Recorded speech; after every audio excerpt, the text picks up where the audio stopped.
மிதுன ராசிக்காரர்களே, கடந்த 1.5 வருடமாக உங்கள் தொழில் முன்னேறாம நின்று போயிருக்கா? எவ்வளவு முயற்சி செய்தாலும் பணம் நிலைநிறுத்தமா வரலையா? மன அழுத்தம் அதிகமா உணர்றீங்களா? இந்த பிப்ரவரி மாதம் அந்த நிலைக்கு முடிவு வர ஆரம்பிக்குது. ஆனா மார்ச் மாதம் முதல் என்ன பெரிய மாற்றம்? ஜூன் மாதம் ஏன் உங்களுக்கு முக்கியமான காலம்? இந்த விஷயம் தெரியாம இந்த வீடியோ ஸ்கிப் பண்ணாதீங்க.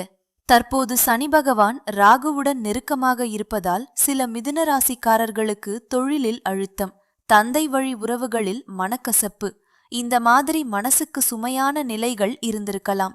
ஆனா இதுதான் முக்கியமான திருப்புமுனை.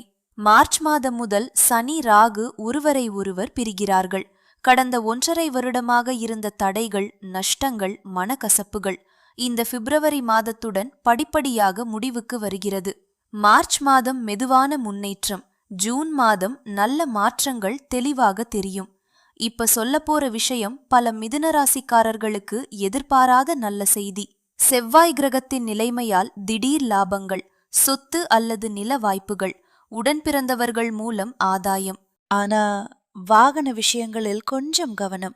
தாயாரின் உடல்நலத்தில் அசட்டை இல்ல, ஆனா தொலைக்காட்சியில ஒரு படம் பார்த்துட்டு இனிமே பெரிய சட்டத்தை தாங்க முடியாதப்பா. தாயாரின் உடல்நலத்தில் அக்கறை தேவை. சிலருக்கு சிறிய உடல் உபாதைகள் இருக்கலாம், அலட்சியம் வேண்டாம். குரு பகவான் உங்கள் ராசியிலேயே அமர்ந்து உங்களை பாதுகாக்கிறார். 5, 7, 9 இந்த 3 இடங்களையும் சுபமாக்குகிறார். இந்த நல்ல நிலை ஜூன் மாதம் வரை தொடரும்.